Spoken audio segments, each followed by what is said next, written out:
20 साल से नौकरी कर रहा है उसको फिर से कहे फ्रेशर की तरह परीक्षा में अपीयर हो और नहीं पास करेगा तो नौकरी से हटा देंगे, या तुगलकी फरमान है और इसका हम लोग पुरजोर विरोध कर रहे हैं। और ऐसे कमजोर मुख्यमंत्री राज्य को चला रहे हैं जिस पर एक अधिकारी उसके कंधे पर चढ़े हुए हैं। टकराहट की स्थिति को समाप्त करे और कैबिनेट में नियमावली को संशोधन करके हमारी सभी मांग को पूरी करे। हम लोग स्कूल में पढ़ने पढ़ाने में लग जाएंगे। भय मुक्त होकर, तनाव मुक्त होकर शिक्षादान नहीं करे, ये कहीं न कहीं सरकार की साजिश है। शिक्षकों को प्रताड़ित करो। नमस्कार, मैं विकास और आप देख रहे हैं चौकस भारत न्यूज। देखिए, ये जो देश है, देश युवाओं का देश है और इस देश का जो पिलर है, जो ईंट है, एक एक ईंट मिलकर पिलर तैयार होता है और इस ईंट को जोड़ने के काम स्कूल में शिक्षक ही करते हैं। आज हमारा देश अगर चांद में पहुंचा है तो इन शिक्षक का देन है, क्योंकि इन लोग पढ़ाने के काम किया, शिक्षा देने के काम किया है, तब जो हमारे देश का युवा है वो चांद पे भी साइंटिस्ट है जो चांद पे भी जाने के काम किया है। लेकिन यही शिक्षक आज रोड पे आ गए हैं, अपने विधान परिषद और विधायक को घेरने के काम कर रहे हैं। ये सारे नियोजित शिक्षक है, अपने अपने क्षेत्रीय स्कूल में लगभग 18 से 20 साल का योगदान दिए हैं। दक्षा परीक्षा पास कर चुके हैं, स्टेट पास कर चुके हैं, स्टेट पास, तमाम जो परीक्षा होती है इन लोग पास कर चुके हैं। लेकिन के पाठक का एक अनुशंसा होता है, उस अनुशंसा के कारण ये लोग पूरी तरह से विरोध कर रहे हैं कि भाई हम लोग ऑलरेडी स्कूल में टीचर थे तो फिर सक्षमता परीक्षा की क्या जरूरत थी। क्या कुछ मांगे हैं, हम इन्हीं से मुखातिब होते हैं। जी, आपका नाम क्या है? देखिए, मेरा नाम आनंद कौशल है और हम लोग सरकार से लगातार कह रहे हैं कि हम लोग दक्षता परीक्षा पास हैं, पात्रता परीक्षा पास हैं, इसलिए हम लोगों का परीक्षा लेने का कोई औचित्य नहीं है। ना ही कोई ऐसा कानून है, ना ही कोई ऐसा प्रावधान है कि जो 20 साल से नौकरी कर रहा है उसको फिर से कहे फ्रेशर की तरह परीक्षा में अपीयर हो और नहीं पास करेगा तो नौकरी से हटा देंगे, या तुगलकी फरमान है और इसका हम लोग पुरजोर विरोध कर रहे हैं। और बिना शर्त राज्यकर्मी का दर्जा, ऐच्छिक स्थानांतरण हम लोगों का प्रमुख मांग है। इसके अलावा 8 सूत्री मांग पत्र आज सभी माननीय विधायक जी को हम लोग सौंपे हैं और शीघ्र मांग नहीं पूरा किया गया तो पूरे लाखों शिक्षक सड़क पर उतरकर महासंग्राम की तरफ बढ़ जाएंगे और सरकार को भारी खामियाजा भुगतना पड़ेगा। जो वर्तमान के शिक्षा मंत्री हैं विजय चौधरी, उन्होंने सदन में कहा है कि किसी भी शिक्षक का नौकरी नहीं जाएगा।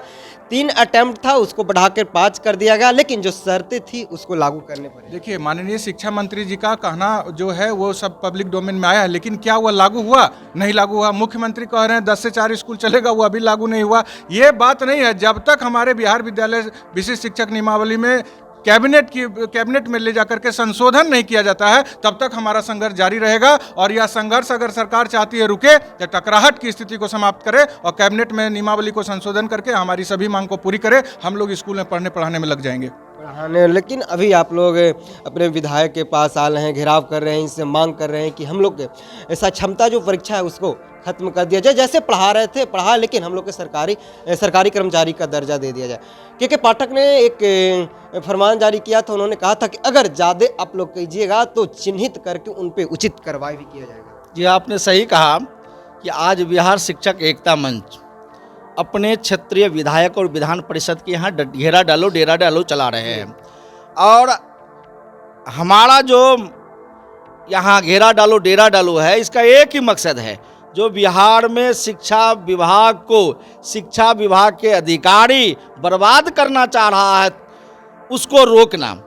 और जिस तरह शिक्षकों को जलील कर रहा है, शिक्षकों को प्रताड़ित कर रहा है। भाई, जो शिक्षक 60 वर्ष के लिए बहाल हुए हैं, जो शिक्षक शिक्षा अधिकार अधिनियम कानून 2009 एक्ट जो है, जो एनसीईटी का गाइडलाइन है, जो नई शिक्षा नीति में प्रावधान आया है, ये सारे नियम के तहत अपनी अर्हता योग्यता रखते हैं।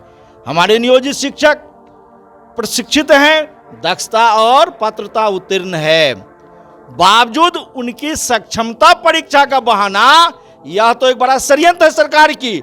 वह शिक्षकों को परेशान करना चाहती है, शिक्षकों को तबाह करना चाहती है और शिक्षा व्यवस्था को ध्वस्त करना चाहती है। आप लोग अपनी मांगों को लेकर अफसर से भी मिल रहे हैं और विधायिका से भी मिल रहे हैं, क्या लग रहा है अफसरशाही विधायिका पे हावी है? बिल्कुल, आपने देखा ही कि किस तरह विधायिका पर अफसरशाही हावी है कि एक मुख्यमंत्री पर तो भारी एक अधिकारी है और विधान सभा में मुख्यमंत्री और शिक्षा मंत्री चिल्लाते रह गया एक छोटी चीज कि विद्यालय का समय सारणी, क्योंकि इससे पूर्व तमाम समय आप देखे होंगे विद्यालय चलता था 10 से 4, मुख्यमंत्री जी भी कहे हमारी पढ़ाई हुई है, विद्यालय में समय रहा है 10 से 4। वो चिल्लाते रह गए और एक अधिकारी उस बात को नहीं माना शिक्षा विभाग का। यह तो हमारे राज्य के लिए दुर्भाग्य है कि ऐसे कमजोर मुख्यमंत्री राज्य को चला रहे हैं, जिस पर एक अधिकारी उसके कंधे पर चढ़े हुए हैं। क्या लगता है जब मुख्यमंत्री का बात नहीं सुनते हैं के पाठक, तो आप लोग की बात सुन जाएंगे? बिल्कुल, शिक्षकों की जो ताकत है वो ताकत सर्वविदित है। शिक्षक समाज निर्माण करता है, शिक्षक बच्चों के भविष्य को निर्माण करता है। उसी के तहत तो हम लोग अपनी मांग को यहाँ रखने आए हैं।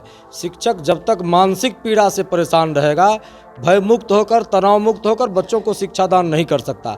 सरकार की ये नीति रहती है कि शिक्षक को किस तरह से प्रताड़ित करो और बच्चों में ये भय मुक्त होकर, तनाव मुक्त होकर शिक्षादान नहीं करे। ये कहीं ना कहीं सरकार की साजिश है।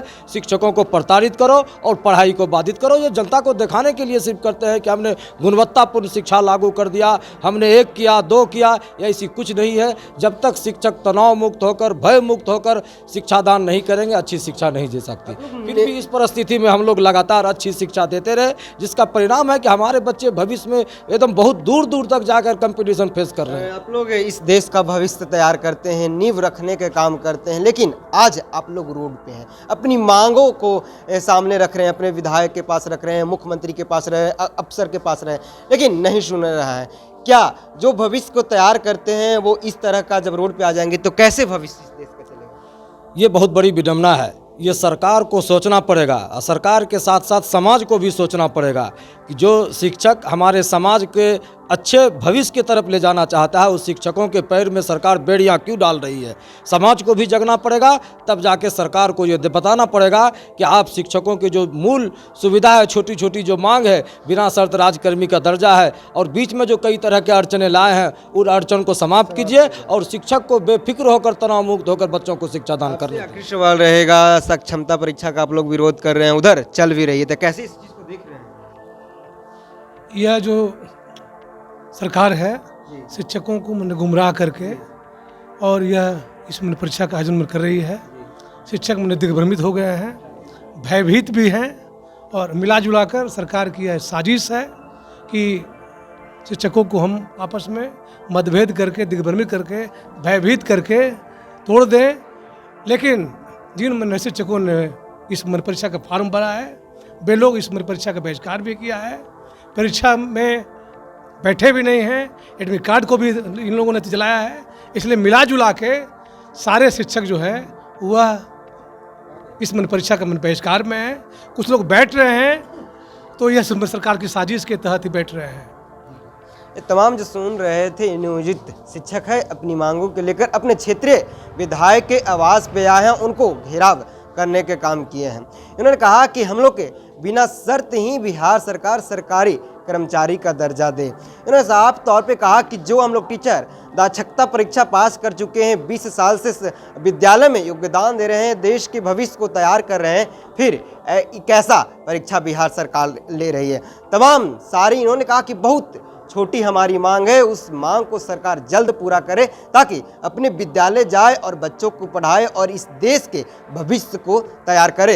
इन्होंने कहा कि जब तक हमारी बिहार सरकार मांगे नहीं सुनती है, तब तक हम लोग अपने अपने क्षेत्र के विधायक के आवास पे डेरा और घेराव डालने का काम करेंगे। क्या कुछ होगा ये तो देखने वाली बात है। क्या बिहार सरकार इनकी मांगों को सुनती है, क्या कुछ होगा वो मैं जल्द में अपडेट लेकर आऊँगा। बहरहाल इस खबर में इतना ही, धन्यवाद।